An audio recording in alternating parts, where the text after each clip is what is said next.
सच्चिदानन्दरूपाय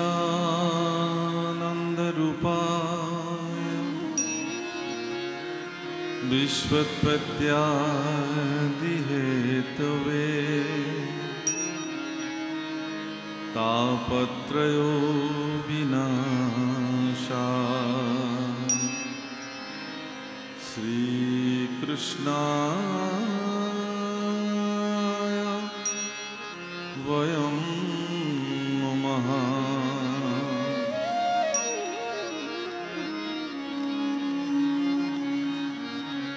कृष्णाय वासुदेवाय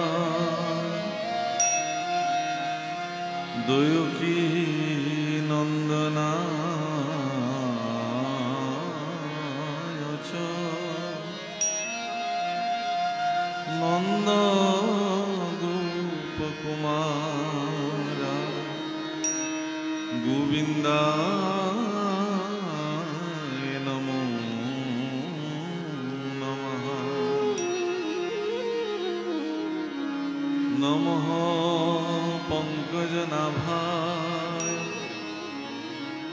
नमः पंकजमालिने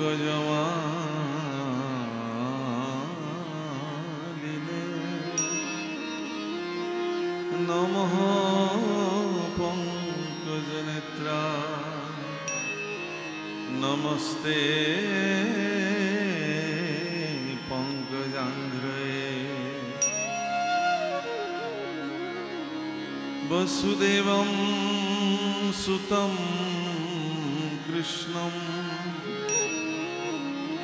कंससानुरमर्दनं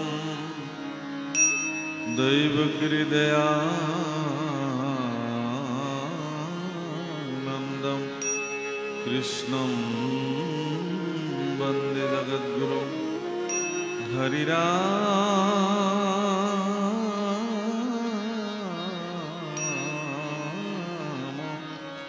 राम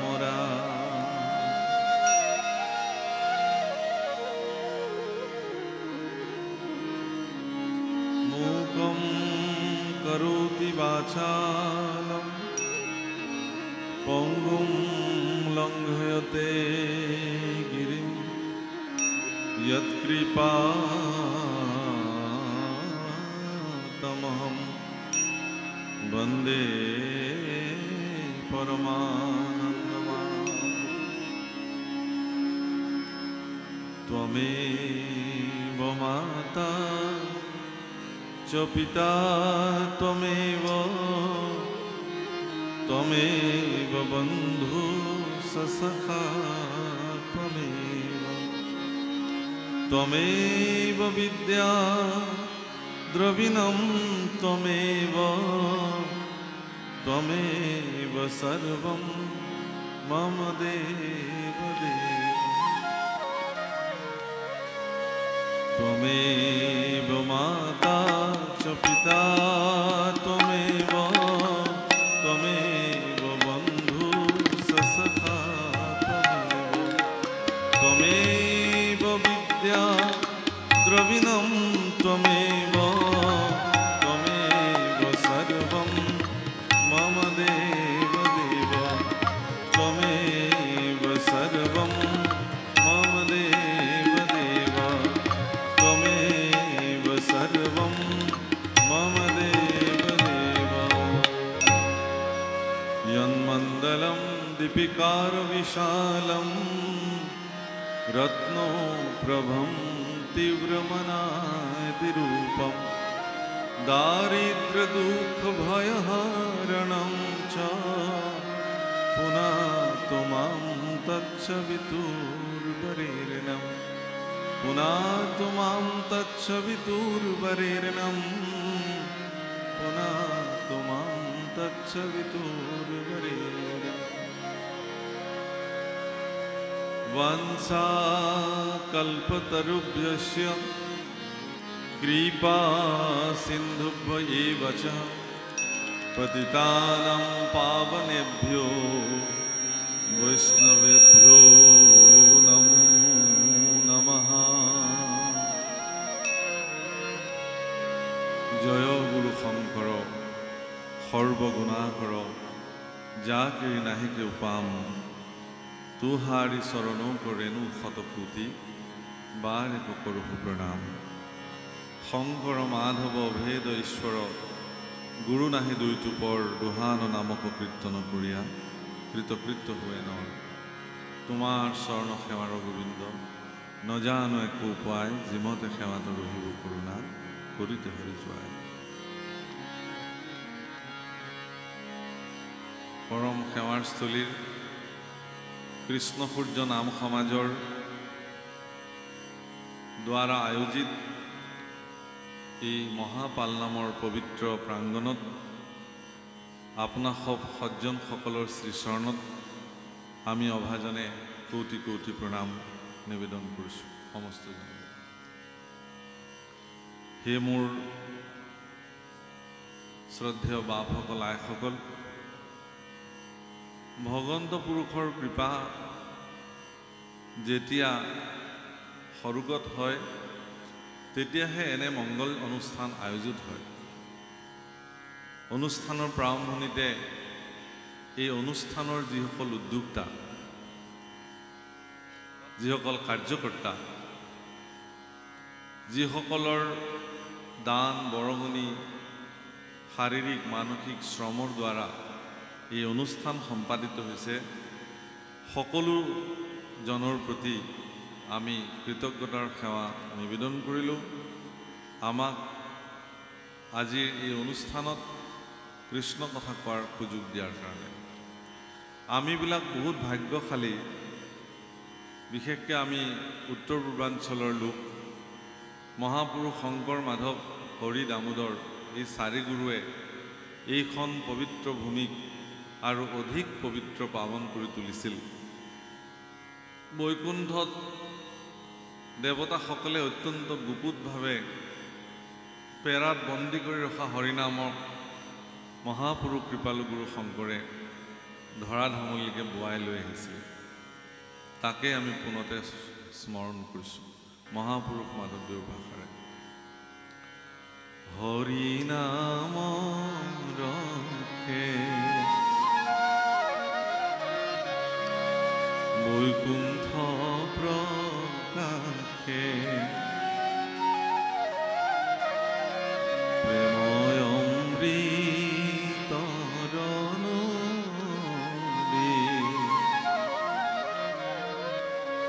শ্ৰীমন্ত শংকৰে পাৰ ভাঙি দিলা শ্ৰীমন্ত শংকৰে পাৰ ভাঙি দিলা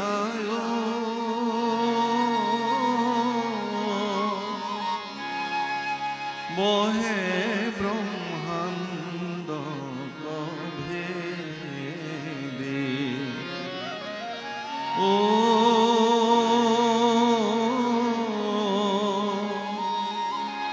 বহে ব্ৰহ্মাণ্ড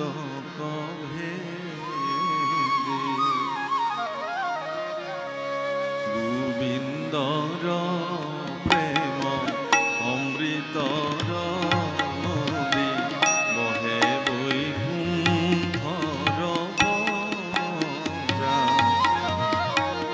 চাৰি পুৰুষাৰ্থ তাহাৰ নিজৰা চাৰি পুৰুষাৰ্থ তাহাৰ নিজৰায় হৰিনাম লভায়া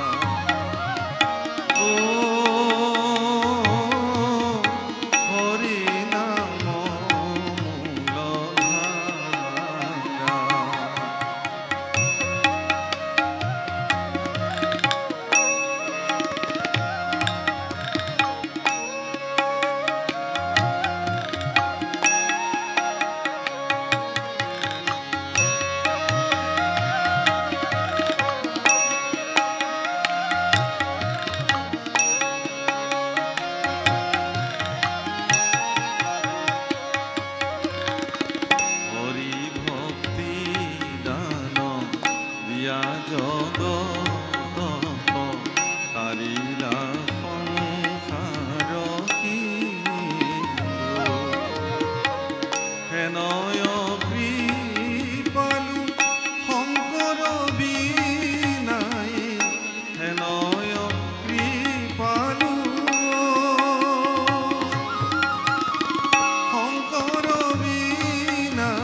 আবিৰ্ভূত্ৰ বদতি আৱে কচিতে ও শুনিও কমহাৰথ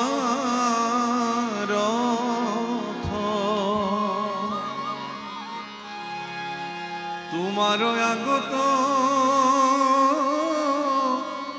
কৰিব বেকত পৰম সুগম পথ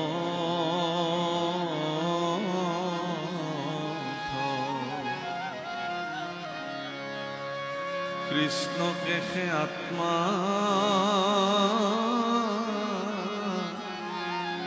ঈশ্বৰ বুলিয়া ও ধৰিছে যিটো ভকতে তাকে সে পৰম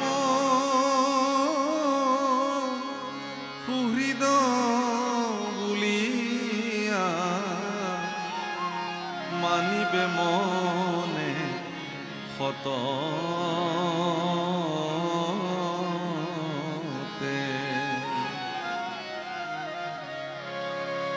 ভকতে সহিতি এক কৰি প্ৰীতি কৰিয়া একত্ৰ সংগে কৰিব আলাপ দূৰ হৈবে পাপ গাইব হৰি গুণ ৰঙে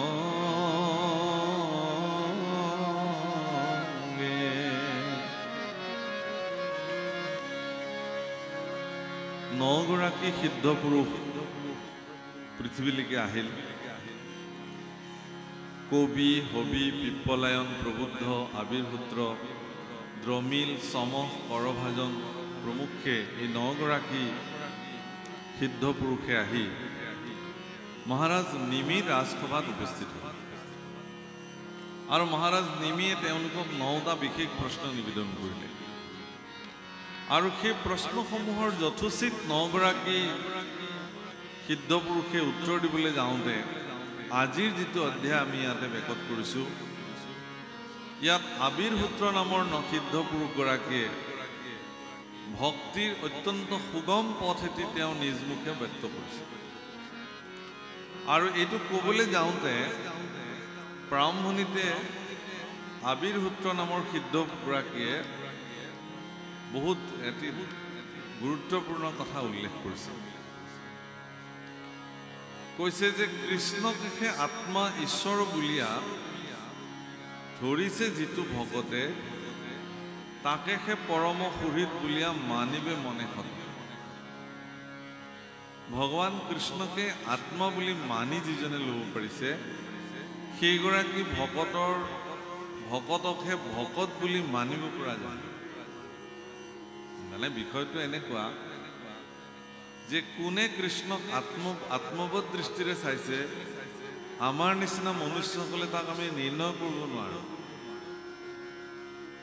এখেতে কৃষ্ণক আত্মা বুলি মানিছেনে নাই এই কথাটো আমি এখেতক দেখিলে অনুভৱ কৰিব নোৱাৰোঁ বা মই নিজেই ভগৱান কৃষ্ণক আত্মা বুলি মানিছোনে নাই এই কথাটো আপোনালোকে ঠাৱৰ কৰিব নোৱাৰে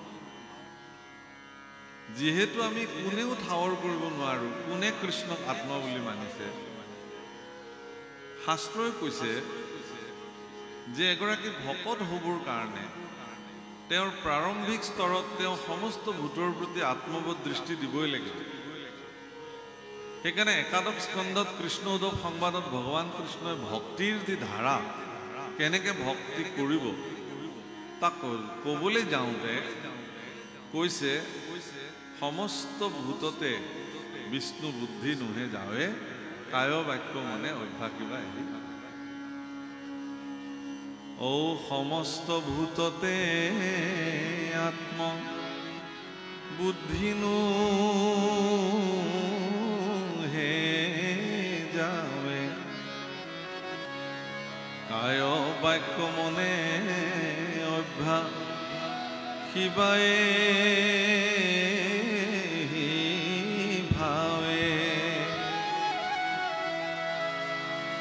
সমস্ত ভূতৰ প্ৰতি যেতিয়ালৈকে বিষ্ণু বুদ্ধি জ্ঞান নহয় তেতিয়ালৈকে এই অভ্যাসটো আপুনি সম্পাদিত কৰি যাব লাগিব।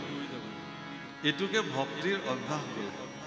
এতিয়া সকলোৱে কয় যে ভক্তি কৰিব লাগে, ভক্তি কৰিব লাগে। যদি উভতি সোধা হয় যে ঠিক আছে বাৰু আপুনি মোক দেখুৱাই দিয়ক মই কেনেকৈ ভক্তি কৰিম। সততে মানুহে কয় যে আপুনি শৰণ ভজন লওক, নাম গাওক, নামঘৰলৈ যাওক, ভকতৰ সংগ লওক, ইমানখিনিয়ে ভক্তি বুলি ভাবে। আচলতে সেই পৰ্যায়লৈ এগৰাকী ব্যক্তি যাবলৈ হ'লে, ভকতৰ সংগক তেওঁ নিৰ্ণয় কৰিবলৈ হ'লে, সাৰ কৰিবলৈ হ'লে তেওঁ প্ৰথমতে সমস্ত ভূতৰ প্ৰতি অৰ্থাৎ সকলো জীৱৰ প্ৰতি আত্মৱৎ দৃষ্টি দিবই লাগিব।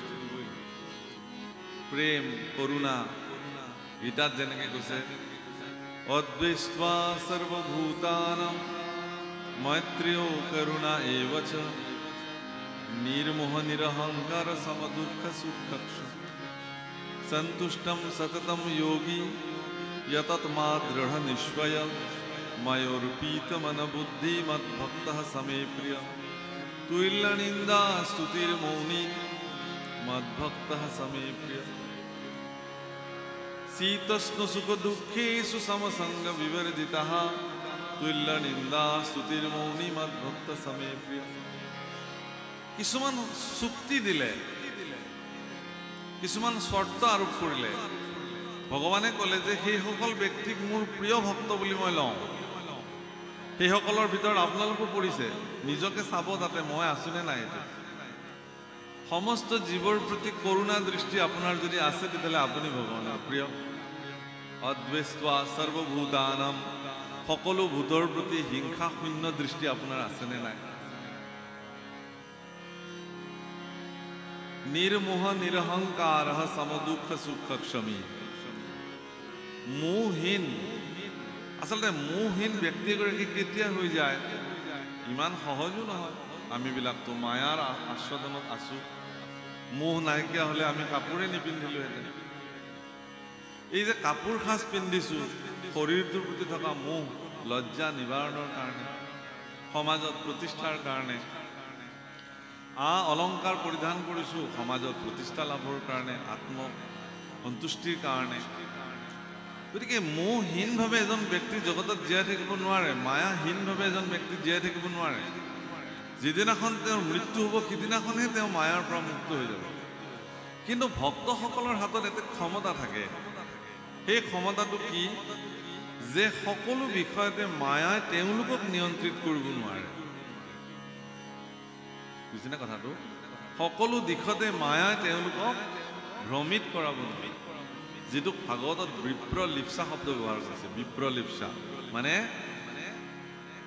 মায়াৰ যিটো ভ্ৰম, অৰ্থাৎ এন্ধাৰত এডাল জৰীকো মানুহে সাপ বুলি দুই কোব মাৰি থৈ আহিব। কিন্তু যেতিয়া ৰাতিপুৱা সূৰ্য উদয় হ'ব তেওঁ সেই স্থানলৈ বোলে মই মাৰি থৈ অহা সাপডাল হয়নে নহয় চাব, দেখিলে যে সেইডাল এডাল জৰী আছিলে। এইডাল যে জৰীতে সৰ্প জ্ঞান কৰিলে এইটো ভ্ৰম বুলি। আৰু এইটো হ'ল কেনেকৈ, মায়াৰ প্ৰভাৱ। গতিকে সৰ্বস্তৰতে এজন ব্যক্তি ঈশ্বৰমুখী হ'বৰ কাৰণে, ভগৱানৰ সমীপলৈ যাবলৈ হ'লে তেওঁৰ কাৰণে প্ৰচণ্ড বাধা হিচাপে এখন বেৰ থিয় হৈ আছে। সেইখনৰ নাম হ'ল মায়া। যিসকল ব্যক্তিয়ে এই মায়াৰ প্ৰাচীৰখনক ভেদ কৰিব পাৰিছে তেওঁলোকে ভগৱন্ত প্ৰাপ্তিৰ কাৰণে তেওঁলোকৰ পথ সুগম হৈছে। তাৰ কাৰণে কিছুমান উপায় প্ৰদান কৰিছে। সেই উপায়খনৰ ভিতৰত আজি আপোনালোকে ইয়াতে যিটো আয়োজন কৰিছে এইটো এটা উৎকৃষ্ট উপায়।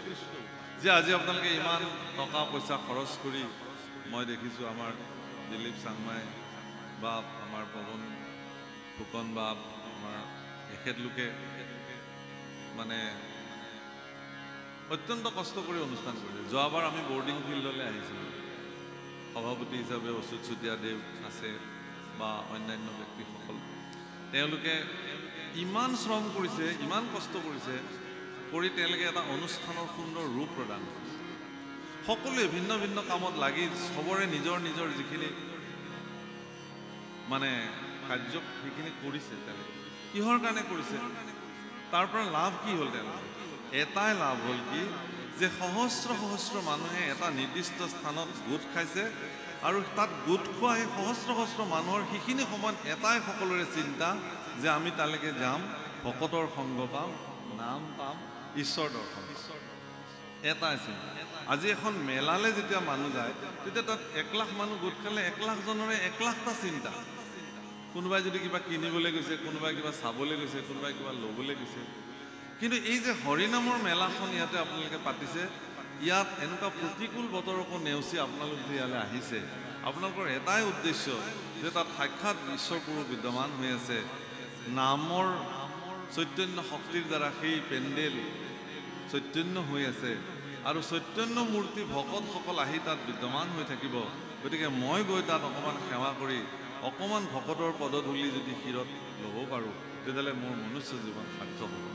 এই যে ভকতৰ সংগৰ যিটো আয়োজন, সেই আয়োজনটো এটা পৃথিৱীৰ ভিতৰত সৰ্বশ্ৰেষ্ঠ ব্যৱস্থা। আৰু এই স্থানবিলাকত ব্যক্তিসকল যেতিয়া আহে তেতিয়া ব্যক্তিবিলাকৰ কি হয়, মন প্ৰাণ ভকতৰ সংগত পবিত্ৰ হৈ যায়। কেনেকৈ হয় তাকো নামঘোষাত মাধৱ পুৰুষে লিখিছে। ৰাম কৰ্ণ পথে ভকতৰ হিয়াত প্ৰৱেশী হৰি, দুৰ্বাসনা হৰে সমস্ত,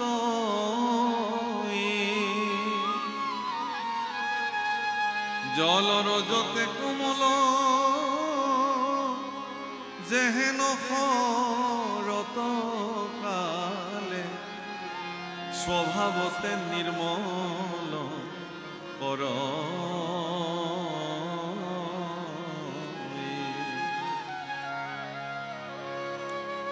হীৰেণ বৰুৱাতীৰ বাপে যেতিয়া মূল আসনত বহি পেলাই নাম গাইছে, সকলো মানুহেতো নাম শুনিছে, গাইছে। কৰ্ণপথেৰে যেতিয়া নাম সোমাইছে, হৃদয়ত থকা যিখিনি মলিনতা সেইখিনি নিজে নিজে ওলাই গুচি গৈছে। কিন্তু মনত ৰাখিব প্ৰভুসকল, এনেকুৱা পবিত্ৰ স্থানৰ লগত জড়িত হৈ থাকিও, এনেকুৱা পবিত্ৰ স্থানত উপস্থিত হৈও যদি কেনেবাকৈ কোনোবাৰ মনৰ মল যদি দূৰ নহ'ল, তেওঁতকৈ আৰু দুৰ্ভাগ্য পৃথিৱীত কোনো নাই। সেইটো বহুত ডাঙৰ, এইটো হ'বই নোৱাৰে। ইয়াত আহে মানে ব্যক্তিৰ কৰ্ণপথে নাম সোমাব আৰু সেই নামে মানুহৰ মন স্বচ্ছ আৰু নিৰ্মল কৰি তুলিব। সকলো ব্যক্তিৰ প্ৰতি শ্ৰদ্ধেয় মনোবৃত্তি, সৎকাৰী মনোবৃত্তি, ভকতৰ প্ৰতি ভগৱন্ত দৃষ্টি, চৈতন্যময় দৃষ্টি সেই আনিব লাগিব। সেইকাৰণে নামঘোষাত মহাপুৰুষ মাধৱদেৱে কাকতি কৰিছে বহুত ধুনীয়া, আৰু সেই কাকতিৰ জৰিয়তে কাকতি কৰিছে কি বুলি, ও মই মোৰ সমতি নজানো তাৰ উপায়। মই আচলতে উপায় নাজানো ভগৱান, কেনেকৈ তোমাক ভক্তি কৰিব লাগে। মই ইমানেই মোহমতী প্ৰভুসকল, আমাৰ ভিতৰত থকা যিটো ঘমণ্ড অহংকাৰ যে মই নাম গাইছোঁ, মই পাঠ কৰিছোঁ, মই ঈশ্বৰৰ কৰ্ম কৰিছোঁ, মোৰ ভক্তি সিদ্ধ হৈছে, না। মহাপুৰুষ মাধৱদেৱৰ নিচিনা পুৰুষে কৈছে যে মই মোহমতী নাজানো তাৰ উপায়, মই উপায়টো বিচাৰি পোৱা নাই। হে ভগৱান, তোমাক ভক্তি কৰি কেনেকৈ সিদ্ধ, কাৰণ যিসকল ব্যক্তিয়ে ভক্তৰ তালিকাত নিজৰ নাম সন্নিৱিষ্ট কৰিছে সেইসকলে গোটেই জীৱনজোৰা তেওঁলোকৰ বল, বুদ্ধি, পৰাক্ৰম সকলো ভগৱানৰ কাৰণে ব্যৱহাৰ কৰিছে। 1 নম্বৰতে আহিছে হনুমানৰ নাম। যিদিনাখনে ভগৱন্ত ৰামচন্দ্ৰক তেওঁ সাক্ষাৎ পাইছিলে, প্ৰথম কাম কি কৰিছিলে জানে হনুমন্তই? ৰাম আৰু লক্ষ্মণক কান্ধত তুলি লৈ পেলাই কিষ্কিন্ধা পাহাৰলৈ গৈছে। প্ৰথম কাম এই যে প্ৰভুক কান্ধত তুলি ল'লে, তাৰমানে ভগৱন্ত পুৰুষৰ ভাৰ তেওঁ নিজে কাণ পাতি ল'লে, আৰু সিদিন পৰা নিৰন্তৰ এটা ক্ষণ জিৰণি নোলোৱাকৈ কেৱল আৰু কেৱল ভগৱন্ত পুৰুষৰ নামত নিজৰ বল, বুদ্ধি, পৰাক্ৰম ব্যৱহাৰ কৰিছে। গোস্বামী তুলসীদাসে ৰামচৰিত মানসত বা হনুমান চালিচা বুলি যি লিখিছে, সেই হনুমান চালিচাত কিছুমান শব্দ ব্যৱহাৰ কৰিছে। কি কৰিছে? বুদ্ধিমতাম বৰিষ্ঠম জ্ঞানী নাম অগ্ৰগণ্য। জ্ঞানীসকলৰ ভিতৰত 1 নম্বৰত, বুদ্ধিৰ ভিতৰত অত্যন্ত পৰাক্ৰমী, অতুলিত বলধাম, তেওঁৰ শৰীৰটো প্ৰচণ্ড শক্তিৰ যেন ভঁৰাল। তাতকৈ ডাঙৰ কথা কৈছে, राम रसायन तुमरी पासा सदा रहू रघुनाथ की दासा। रसायन शब्दर अर्थটো হল ঔষধ। সংসাৰ ব্যাধিৰ একমাত্ৰ ঔষধে হ'ল ৰাম নাম, আৰু সেই মহৌষধ হনুমানৰ হাতত আছে। সেইকাৰণে কৈছে যে ৰাম ৰসায়ন তুমৰি পাছা সদা ৰহু ৰঘুনাথ কি দাসা। সদায় তুমি ৰঘুনাথৰ দাস হিচাপে থকাৰ কাৰণে তোমাৰ হাততে সেই সংসাৰ ব্যাধিৰ ঔষধ থাকিল। তাৰমানে এই কথাটো আপোনালোকেও কৈছে, যিমানে আপোনালোকে ভগৱন্তৰ দাস হ'বলৈ যাব, সিমানে সংসাৰ ব্যাধিৰ পৰা মুক্ত হোৱা ৰাম নামৰ মহৌষধ আপোনাৰ হাতত মজুদ হ'ব। কিমতে ভকতি কৰিব তোমাত হৰি হৰি হৰি হৰিয়ে ও মই মোৰ সমতি নজানো তাৰ ও মই মোৰ সমতি নজানো তাৰ কিমতে ভকতি কৰিব তোমাত হৰি হৰি হৰি হৰিয়ে ও মই মোৰ সমতি নজানো তাৰ ও মই মোৰ সমতি নজানো তাৰ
বলবন্ত আমাৰ কাৰণে কি কি বুলি কৈছে? দুৰ্বাসনা, বেয়া বাসনাবিলাক এনেকুৱা শক্তিশালী ৰূপত আমাৰ লগত থাকে, ইয়াক খেদি দিলেও লগৰ পৰা নাযায়। আপুনি যিমান সৎ চিন্তালৈ আহিবলৈ নোখোজক কিয়, বলবন্ত দুৰ্বাসনাই বাৰে বাৰে বাৰে বাৰে আপোনাক যেন সেই দুৰ্বাসনালৈকে ঠেলি ঠেলি লৈ যায়। গতিকে হে ভগৱান, বলবন্ত দুৰ্বাসনা থকালৈকে তোমাক ভক্তি কৰাটো সহজ নহয়, গতিকে কৃপা কৰা। আকৌ কৈছে ও হৰিয়ে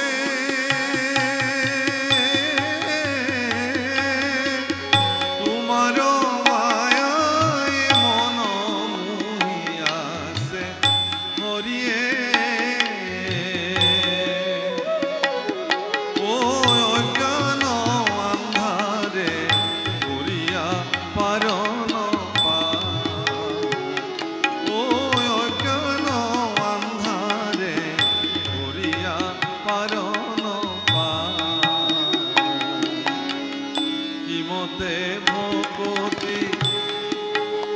সকলে গাব পাৰিব, ঈশ্বৰৰ প্ৰতি গাও। কিমতে ভকতি কৰিব তোমাত হৰি হৰি সুন্দৰ হৰিয়ে বঢ়িয়া ও মই মোৰ সমতি নজানো তাৰ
তোমাৰ অভয় চৰণত মই শৰণ বিচাৰিছোঁ ভগৱান। মোৰ হৃদয়ৰ এন্ধাৰখিনি দূৰ কৰিবৰ কাৰণে জ্ঞানৰ সেই অমৃতময় ভগৱতী প্ৰদীপ মোৰ হৃদয়ত তুমি জ্বলাই দিয়া ভগৱান, যাতে মোৰ এই দৃষ্টিৰে কাকো বেয়া নেদেখোঁ। মোৰ হৃদয়ত যেতিয়া জ্ঞানৰ বন্তি গছি জ্বলি থাকিব, এগৰাকী প্ৰজ্জ্বল ভগৱতী প্ৰদীপ যেতিয়া মোৰ ভিতৰত জ্বলি থাকিব, মই কেতিয়াও ঋণাত্মক নেদেখিম, কাৰো চৰিত্ৰত মই বেয়া নেদেখিম, কাৰো প্ৰতি মোৰ বেয়া ভাৱনা জন্ম নহ'ব। এইটো আটাইতকৈ ডাঙৰ ঔষধ। সেইকাৰণে ভগৱানক ক'ব লাগে সকলোৱে একেলগে, কিমতে ভকতে কৰিব তোমাত হৰি হৰি হৰি হৰিয়ে।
বহুত বহুত ধন্যবাদ প্ৰভুসকল।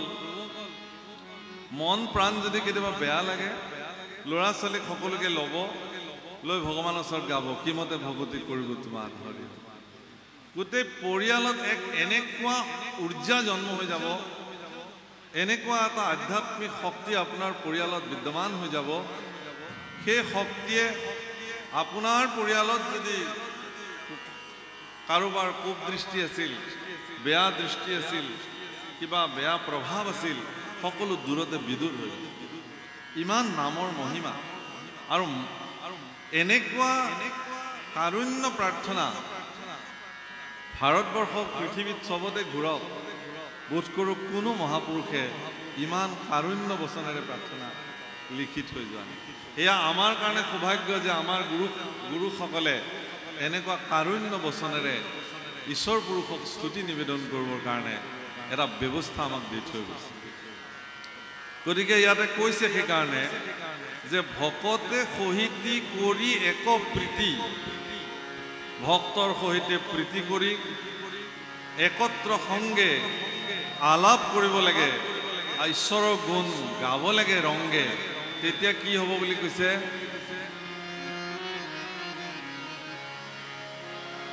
ৰাম মাধৱৰ জন্ম গুণ নাম কৰ্ম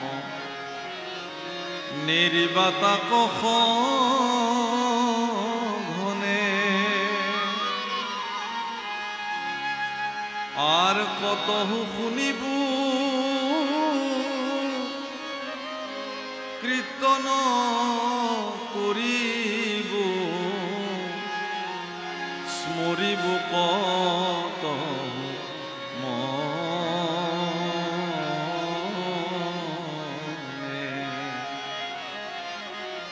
কেতিয়াবা কৃষ্ণখন শুনিব লাগিব, কেতিয়াবা মনতে স্মৰণ কৰিব লাগিব, আৰু যদি সুযোগ পোৱা যায় একেলগে কীৰ্তন কৰিব লাগিব, বা কোনোবাই যদি শুনিব খোজে আপুনি একান্ত চিত্তে কৃষ্ণ গুণ গাব, আৰু কোনোবাই যদি কৃষ্ণ গুণ একান্ত চিত্তে গাই আছে আপুনি একান্ত চিত্তে শ্ৰৱণ কৰক। কওঁতাও নাই শুনোতাও নাই তেতিয়াহ'লে স্মৰণ কৰক। মায়াৰ আস্বাদনত থাকি কেৱল আমিবিলাকে ভগৱান কৃষ্ণৰ নাম যাতে ল'বলৈ নাপাহৰোঁ। ৰাম নাম নললো হৰি নভজিলো, কি কাম কৰিলো আমিও ৰাম ৰাম। ৰাম নাম নললো হৰি নভজিলো, কি কাম কৰিলো আমিও ৰাম ৰাম। কি কাম কৰিলো আমিও ৰাম ৰাম।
হীৰা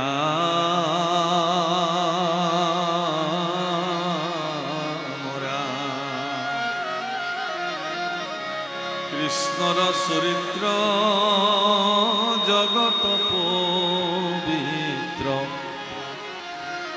কৰে হেন মনে মনে কাহাকে কথিব তাহাকে মথিব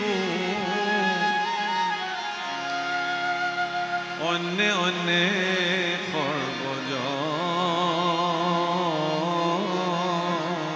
সর্বজনে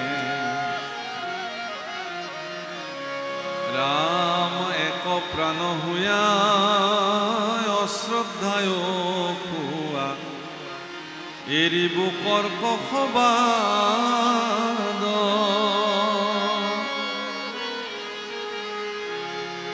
আর অন্য অন্যের রুতি অন্য অন্য মতে করিব আতে আহ্লাদ কৃষ্ণ গুণ ভক্তসকলে এনেই মথি থাকে মন্থন কৰে যিসকল ব্যক্তিয়ে তেওঁলোকৰ মন সমুদ্ৰত কৃষ্ণ কথা সৰ্বদা মন্থন কৰি থাকে তেওঁলোকে প্ৰকৃত নামৰ অমৃত তেওঁলোকৰ জীৱনত প্ৰাপ্তি হয় আজি এটা বিশেষ দিন দৌল উৎসৱ আমাৰ বৰপেটাৰ ফালে খুব ধুনীয়াকৈ গায় ৰংগে ফাগুখে চৈতন্য বনমালী হে ৰংগে ফাগুখে চৈতন্য বনমালী ৰংগে ফাগুখে খুব ধুনীয়াকৈ প্ৰকৃতি পুৰুষ দুয়ো নিয়ন্তা মাধৱ হে প্ৰকৃতি পুৰুষ দুয়ো নিয়ন্তা মাধৱ হে প্ৰকৃতি হলি সকলে গাও প্ৰকৃতি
দৌল উৎসৱ প্ৰভুসকল কেৱল আপুনি মোক ৰং সানি দিছে আৰু মই আপোনাক ৰং সানি দিছো, এয়াই হোলী উৎসৱ নেকি? কেৱল ইজনে আনজনক ৰং সানি দিলেই তাক ফাল্গু উৎসৱ বা হোলী বা দৌল উৎসৱ নুবোলে। ই এক এনেকুৱা উৎসৱ ভগৱন্ত পুৰুষে গোপীবিলাকৰ শৰীৰত ৰং সানি সানি দিছিল। আৰু সেইবিলাক কি সানিছিল জানে? যমুনাৰ বালি, য'ত ভগৱানৰ পদৰজ সন্মিষ্ট হৈ আছে। সুগন্ধিযুক্ত ফুলৰ পাপৰিবিলাক শুকুৱাই পেলাই গুড়া কৰি কৰি বালিৰ লগত সানি লৈছিল। চন্দন ঘঁহি ঘঁহি তাৰ লেপনবিলাক সানি দিছিল মানুহৰ গাত। আবিৰ দিয়া হৈছিল, গুলাল দিয়া হৈছিল, কেশৰ দিয়া হৈছিল, সেন্দুৰ দিয়া হৈছিল, হৰিদ্ৰা মানে হালধিৰ গুৰি দিয়া হৈছিল। সেইবিলাকৰ সংমিশ্ৰণ কৰি সকলোৰে গাত অলপো বাকী নৰখাকে ৰং সানি দিয়া হৈছিল।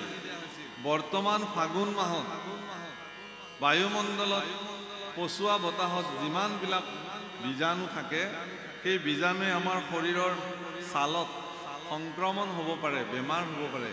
সেইকাৰণে প্ৰকৃতিগত এই তত্ত্বৰ দ্বাৰা এক বিশেষ ঔষধি আবিৰ নিৰ্মাণ কৰি মানুহৰ গাত সানি দিয়া হৈছিল, যাতে তেওঁলোকৰ শৰীৰত বাহ্যিক কোনো ধৰণৰ বেমাৰে তেওঁলোকক স্পৰ্শ কৰিব নোৱাৰে। কিন্তু এতিয়া পেট্ৰকেমিকেল যিবিলাক একেবাৰে শেষৰ অধুক্ষেপ, gasoline, petrol, diesel, kerosene, vitamins, plastic গৈ গৈ যিমান অধুক্ষেপ ৰয়, তাতে কিছুমান ৰাসায়নিক দ্ৰব্য মিলাই যিবিলাক মাজেণ্টিক বা কালাৰ আৰ্টিফিচিয়েল ৰং বৰ্তমান বজাৰত উপলব্ধ হৈছে, বিদেশৰ পৰা আহিছে, সেইবিলাক মানুহৰ গাত এনেকৈ সানি দিছে এমাহলৈকে ৰং নাযায়। আৰু সেইবিলাক ৰঙে মানুহৰ শৰীৰত বেমাৰ মুক্ত কৰিব দূৰৰ কথা, ডাঙৰ ডাঙৰ বেমাৰে তেওঁলোকক লম্ভিব পাৰে। উল্টাহে হৈছে। সেই প্ৰভুসকল সেইবিলাক নহয়, সেইবিলাকেৰে ৰং উৎসৱ নহয়। গোপীসকলক ভগৱানে তেওঁলোকৰ গাত ৰং সানি দিছিল, আৰু ভগৱানে স্বহস্তে তেওঁলোকৰ গাত ৰং সানি দিয়াৰ কাৰণে গোপীবিলাকৰ মনৰ ভিতৰত যিটো আনন্দ, সেই আনন্দটো উৎফুল্লিত হৈ উঠিছিল, তেওঁলোক ৰঙীন হৈ গৈছিল। অৰ্থাৎ ই এক এনেকুৱা উৎসৱ যে এই ৰঙৰ উৎসৱে আপোনাৰ ভিতৰত থকা নিৰানন্দখিনিক নাশ কৰি আনন্দৰ ফল্গুধাৰা যদি উন্মুক্ত কৰিব পাৰিলে, সেই উৎসৱটোৰ নামহে ৰঙৰ উৎসৱ, হোলীৰ উৎসৱ। যেতিয়ালৈকে আপোনাৰ মনৰ ভিতৰত থকা ৰংখিনিক উদ্ভাসিত কৰিব নোৱাৰে, তেতিয়ালৈকে সি উৎসৱ হ'ব নোৱাৰে। ইয়াত দুটা বস্তু যুক্ত হৈ আছে। আমাৰ নামনিৰ ফালে, বিশেষকৈ আমাৰ বৰপেটাৰ ফালে, গোৱালপাৰাৰ ফালে দৌল উৎসৱৰ আগদিনা মেঘদাক কৰা হয়।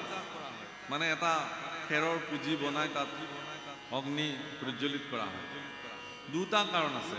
হোলী শব্দৰ অৰ্থটোৱে হ'ল যে সেই দিনটোতে হোলিকা দাহন হৈছিল, অৰ্থাৎ হিৰণ্যকশিপুৰ ভনী হোলিকাৰ এটা বৰ আছিল যে তেওঁ অগ্নিয়ে নাশ কৰিব নোৱাৰে। সেইকাৰণে প্ৰহ্লাদক যেতিয়া চূড়ান্ত শাস্তি ঘোষণা কৰিছিল যে অগ্নিত পুৰি পেলোৱা হওক, তেতিয়া হোলিকাই কি কৰিছিল? প্ৰহ্লাদক কোলাত তুলি লৈছিল আৰু অগ্নিৰ কাঠৰ বিচনাত বহিছিল আৰু অগ্নি সংযোগ কৰি দিয়া হৈছিল। দাও দাওকে অগ্নি জ্বলিছিল আৰু সেই অগ্নিয়ে প্ৰহ্লাদৰ এডাল নোমো হানি বিঘিনি কৰিব নোৱাৰিলে, কিন্তু হোলিকা তাতে বিনাশ হ'ল। কিন্তু তেওঁতো বৰ আছিলে, তেওঁ অগ্নিত দাহ নাযায় বুলি। কেনেকৈ গ'ল? প্ৰভুসকল ভগৱানৰ পৰা প্ৰাপ্ত, দেৱতাসকলৰ পৰা প্ৰাপ্ত যদি কিবা বৰ আপোনালোকৰ জীৱনত পৰি আছে, ঈশ্বৰৰ কৃপাত যদি আপোনাৰ শৰীৰত কিবা বিশেষ শক্তি আছে, কিবা কাম কৰিব পৰা যদি সামৰ্থ্য আপোনাৰ আছে, সেই কাম কৰাৰ সামৰ্থ্যতাখিনিক আপুনি যদি সমাজৰ অকল্যাণৰ কাৰণে ব্যৱহাৰ কৰে, তেতিয়াহ'লে সেইদিনাখনেই তাৰ শক্তিটো বিনাশ হৈ যায়। গতিকে আপোনাৰ ভিতৰত ভগৱানে দিয়া কাম কৰাৰ যিখিনি শক্তি, সেইখিনিক আপুনি যিমানে কল্যাণকাৰী কামত ব্যৱহাৰ কৰিব, তাৰ শক্তি সিমানে বৃদ্ধি পায়। হোলিকাই অকল্যাণৰ কাৰণে ব্যৱহাৰ কৰিলে কাৰণে তেওঁৰ সেই শক্তিটো নাইকিয়া হৈ গ'ল, অগ্নিত তেওঁ দাহ হৈ গ'ল। এই যে হোলিকা নাশ হৈ গ'ল, প্ৰহ্লাদ অগ্নিৰ পৰা বাচি গ'ল, তাৰ কাৰণে সমস্ত লোকে আনন্দত কৰিছিল, ভিতৰৰ পৰা ৰঙৰ উৎসৱ আৰম্ভ হৈছিল। সেইকাৰণে হোলীৰ লগত ই সম্পৰ্ক, সেইকাৰণে হোলী বুলি কয়। হোলিকা দাহন প্ৰভুসকল, আমাৰ বৰপেটাৰ ফালে আপোনালোকে দেখিছে যে পুৰা হোলীৰ উৎসৱ আৰম্ভ হৈছে। সকলোৱে ওপৰৰ ফালৰ পৰা ওপৰলৈকে, আকাশৰ ওপৰলৈকে ৰং ছটিয়াইছে, যাৰ গাত পৰে পৰিব। হোলীৰ ৰং দিয়াৰ নিয়ম আছে। যদি মোতকৈ জ্যেষ্ঠজন হয় তেতিয়াহ'লে মই তেওঁক প্ৰথমতে প্ৰণাম কৰিব লাগিব আৰু সেই আবিৰ বা গুলাল তেওঁৰ চৰণত প্ৰথমতে অৰ্পণ কৰিব লাগিব আৰু তেওঁক আজ্ঞা লৈ পেলাই তেওঁৰ কপালত মই এটা তিলক আঁকি দিব পাৰোঁ। জ্যেষ্ঠজনক ৰং দিয়াৰ ব্যৱস্থা। আৰু কনিষ্ঠ যদি হয় মোতকে, মৰমৰে তাৰ গালত বা শৰীৰত মই ৰং সানি দিব পাৰোঁ। আৰু সমসাময়িক বন্ধু মিত্ৰ একে বয়সৰ হ'লে খুব ফূৰ্তি কৰি পেলাই ৰং উৎসৱ পালন কৰা। কিন্তু আজিকালি দেখা গৈছে যে ডাঙৰ সৰু বুলি কোনো চিন্তাপ নাই, যোনে যাকে তাকে যেনে তেনে ৰং প্ৰদান কৰিছে। এই সৌজন্যতা যেতিয়ালৈকে নাথাকিব ই উৎসৱলৈ পৰিণত নহ'ব। সেইকাৰণে ৰঙৰ উৎসৱ হোলী বা ফাগুই আপোনাৰ মোৰ সকলোৰে ভিতৰত থকা নিৰানন্দখিনি নাশ কৰি ভিতৰত থকা আনন্দৰ ফল্গুধাৰা উন্মুক্ত কৰক। সিদিনাখনহে ই ৰঙৰ উৎসৱ হিচাপে বিবেচিত হ'ব। এদিন নহয় ন প্ৰভু, গোটেই জীৱন আপুনি ৰঙীন হৈ থাকক, ভগৱানে আপোনাক কৃপা কৰক। ঈশ্বৰৰ কৃপাহস্ত আপোনাৰ শিৰত থাকিলে আপুনি ৰঙীন হৈ যাব। গতিকে আজিৰ এই পবিত্ৰ ফাল্গুৎসৱৰ বা ৰঙৰ উৎসৱত আপোনালোক সকলোকে হাৰ্দিক শুভকামনা জনালোঁ, ভগৱানৰ ওচৰত প্ৰাৰ্থনা কৰিলোঁ যে আপোনালোক প্ৰত্যেকৰে জীৱনৰ নিৰানন্দখিনি নাশ হৈ যাওক আৰু আনন্দবিলাক উন্মুক্ত হওক, চিৰদিন আপোনালোক ৰঙীন হৈ থাকক। এই প্ৰাৰ্থনা আৰু আশীৰ্বাদ সকলোকে নিবেদন কৰিলোঁ। হীৰা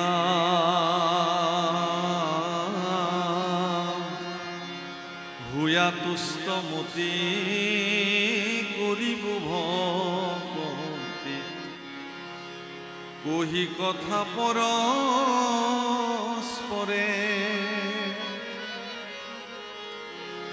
আর তেবেশে সমস্ত দুঃখ হইবে অন্ত, সুখে সংসার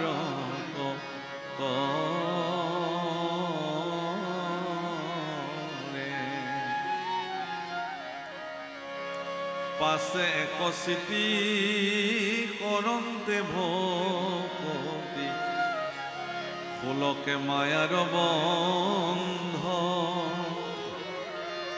শুনিও যিমতে আপোন মনতে মিলই পৰমানন্দ। পৰস্পৰে পৰস্পৰে লগ হ'লে কৃষ্ণ কথা পাতক। উপায় দিছে কেনেকৈ আনন্দটো, মই এইমাত্ৰ ক'লোঁ যে আপোনালোকৰ ভিতৰত আনন্দ উৎপন্ন হওক। কেনেকৈ হ'ব? আনন্দটো ঈশ্বৰৰ স্বৰূপ,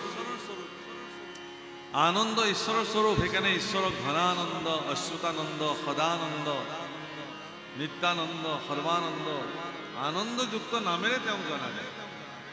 গতিকে আপোনাৰ ভিতৰত থকা নিত্যানন্দ, সৰ্বানন্দ, আনন্দ, আনন্দ কেনেকৈ জাগ্ৰত হ'ব?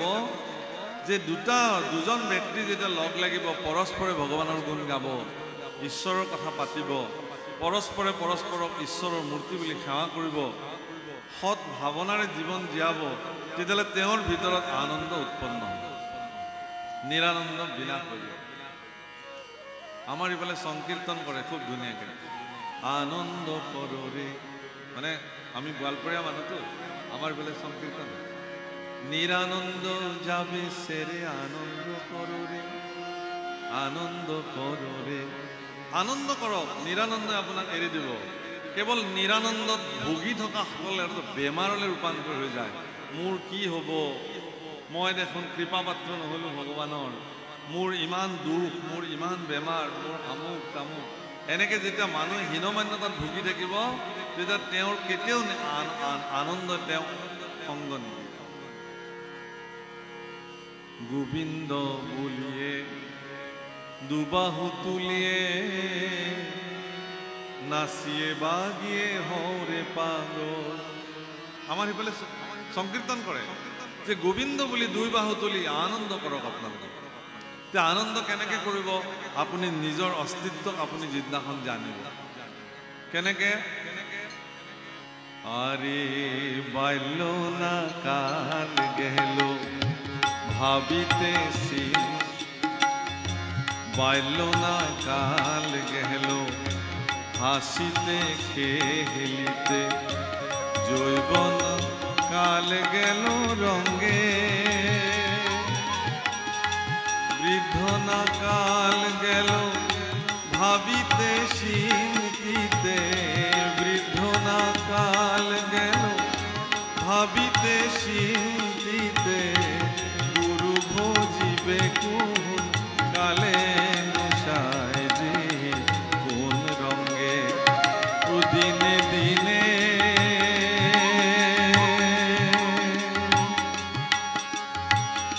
খুশিয়া পহরিবে রঙ্গিলা দালানের মাটি গোসায় যে কোন রঙে।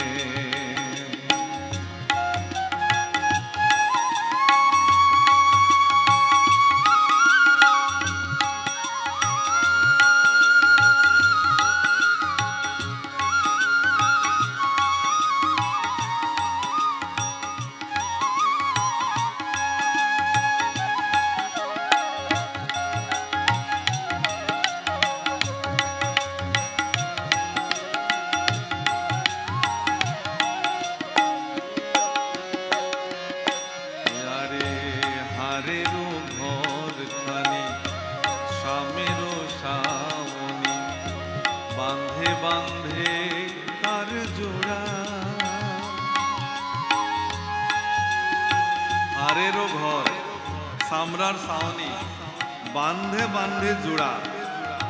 খৰিৰ ঘৰটোৰ কথাই কৈছে। খৰিৰ ঘৰটো হাৰি তাহাৰো তহলে মই ৰাহ ময়ূৰী, তাহাৰো তহলে মই ৰাহ ময়ূৰী, শূন্যে উড়ায় তারা গোসায় যে কোন রঙে, দিনে দিনে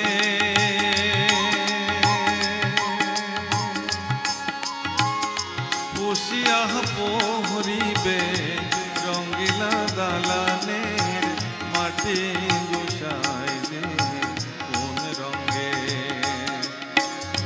বান্ধিছেন ঘর ভিথা মিথ্যা দ্বন্দ্ব বাদে গোসায় যে কোন রঙে, ও দিনে দিনে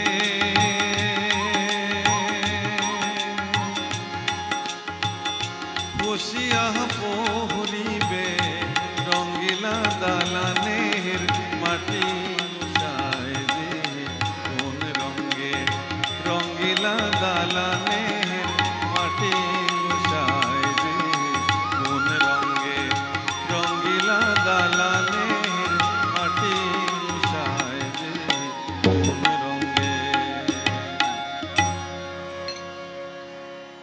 রঙ্গিলা দালান মানে ঘৰ, খুব ৰাজপ্ৰাসাদ। মানুহে যেতিয়া ঘৰ সাজিবলৈ পৰিকল্পনা কৰে প্ৰথমতে তেওঁ এগৰাকী আৰ্কিটেক্ট ইঞ্জিনিয়াৰ ওচৰলৈ যায় আৰু তেওঁ এটা ধুনীয়া ডিজাইন কৰি দিয়ে আৰু এইটো তেওঁ পচন্দ কৰিলে এইটো ঘৰটো সাজে। সেই ঘৰটোৰ এটা তাৰ আয়ুস কাল থাকে যে এই 100 বছৰলৈকে থাকিব। কিন্তু 100 বছৰ হোৱাৰ দিনা ঘৰটো ব্লাষ্ট হৈ নাযায়। কিন্তু যিদিনাখনৰ পৰাই চিমেণ্ট বালি ৰদ এইবোৰ লগ লাগি গ'ল আৰু শুকুৱাই টাইট মাৰিলে, তাৰ পিছ মুহূৰ্তৰ পৰাই তাৰ স্খলন আৰম্ভ হৈ গ'ল। এক মুহূৰ্ত তিল তিল তিল, এদিন গ'ল, দুদিন গ'ল, এমাহ গ'ল, এবছৰ গ'ল, ঘৰটো কিমান পুৰণি হৈছে, 30 বছৰ গ'ল, তেতিয়াহ'লে লাহে লাহে ডেমেজ হৈ আহিছে। 50 বছৰ গ'ল, ডেমেজ হৈ আহিছে। শিশুটো জন্ম হোৱাৰ লগে লগে মানুহে সোধে কেতিয়া জন্ম হ'ল, বোলে 11টাত হৈছে। এতিয়া কেইটা বাজিলে, বোলে 1টা বাজিলে।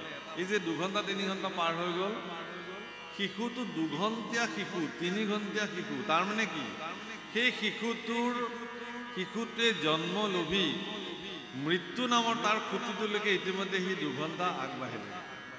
আচল কথা এইটো। গতিকে ৰংগিলা দালান এদিন লাহে লাহে লাহে লাহে তিল তিল তিল তিলকে সকলোৰে খহি যায়। এই ঘৰটো মোৰ এই শৰীৰটো হাড়ৰ ঘৰ, চামৰাৰ চাৱনি, জোৰা আছে বান্ধে বান্ধে। ইয়াৰ ভিতৰত ময়ৰাময়ৰী শব্দৰ অৰ্থ কি, ময়ূৰ আৰু মানে মতা ময়ূৰ, দুযোৰ এহাল মতা ময়ূৰীৰ কথা কৈছে। মানে মোৰ ভিতৰত থকা জীৱ আৰু প্ৰকৃতি, শৰীৰটো প্ৰকৃতি আৰু জীৱটো বা আত্মাটো পুৰুষ। এই পুৰুষৰূপী আত্মাই এই প্ৰকৃতিৰূপী শৰীৰটোক চেতন কৰি ৰাখিছে। যেতিয়ালৈকে ৰাখিব তেতিয়ালৈকে ঠিকে থাকিব। সেইকাৰণে ইয়াৰ আগতে কোৱা হৈছিল যে প্ৰকৃতি পুৰুষ দুয়োৰো নিয়ন্তা মানুহ, এজন আৰু ওপৰত পৰমাত্মা বহি আছে।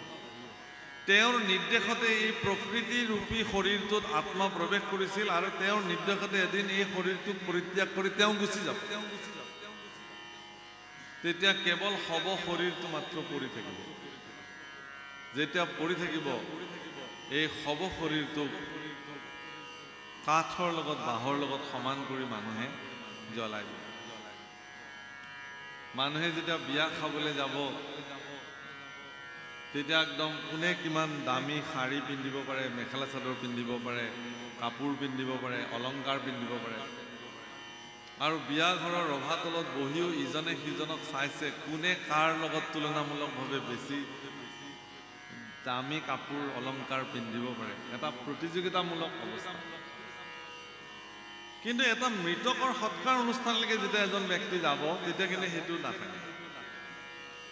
তেতিয়া সকলোৰে মনত এটাই চিন্তা যে মানুহৰ জীৱন সঁচাকে আজি আছিল কাইলৈ নাই।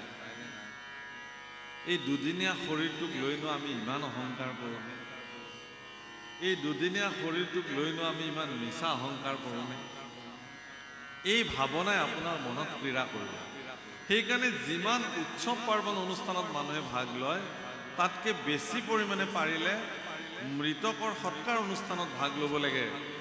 মৃতকৰ শোকসন্তপ্ত পৰিয়ালৰ ওচৰলৈ গৈ তেওঁলোকক এবাৰ সান্তনা দিব লাগে। তেওঁলোকৰ হৃদয়ৰ যি মৰ্ম বেদনা, আপোনজনক হেৰুৱাই যি ধৰণে বেদনা ক্লিষ্ট হৈ আছে, তাক অনুভৱ কৰিব পাৰিব লাগে। আপুনি তাৰমানে কাপোৰ যেনেকৈ ধুই মল চফা কৰা যায়, আত্ম অনুশোচনাৰ দ্বাৰা ভিতৰৰ শৰীৰটোক চফা কৰা যায়। আপুনি যেতিয়া কোনোবা দুখী ব্যক্তিৰ লগত গৈ তেওঁৰ সমভাগী হ'ব পাৰিব, তেতিয়া আপোনাৰ ভিতৰত থকা সকলো প্ৰকাৰৰ যিবিলাক দুৰাচাৰী চিন্তা, অহংকাৰী চিন্তা, সেইবিলাক কি হৈ যাব, নাশ হৈ যাব। এইটো বহুত ভাল এটা উপায়। প্ৰভু ৰামচন্দ্ৰ আৰু ৰাৱণ, আপোনালোকে যদি তুলনামূলকভাৱে দেখে যে ৰাৱণ বহু পৰিমাণে উন্নত আছিল ৰামতকৈ। বয়সৰ ফালৰ পৰা ডাঙৰ, জ্যেষ্ঠ, জাতিগত জন্মস্বত্বভাৱে ৰাম ক্ষত্ৰিয়ত জন্ম হৈছিল, ৰাৱণ ব্ৰাহ্মণ কুলত জন্ম হৈছিল। নৈষ্ঠিক ব্যৱস্থাৰ দ্বাৰা তেওঁ জীৱন নিৰ্বাহ কৰিছিল। পৰাক্ৰমী, বলশালী, ধনী, কুবেৰক তেওঁ বান্ধি থৈ দিছে নিজৰ লগত। বাহুবলী, পৰাক্ৰমী, ইমানবিলাক থকাৰ পিছতো ৰাম কিন্তু এদিন কি হৈ গৈছে, ৰামৰ হাতত এদিন ৰাৱণ নিধন হৈছে।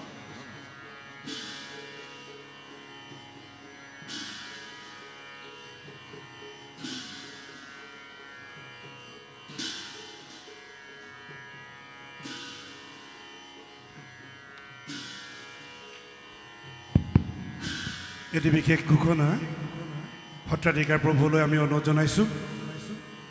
অকণমান আপোনাৰ পৰা সময় আমি ল'ব বিচাৰিছোঁ।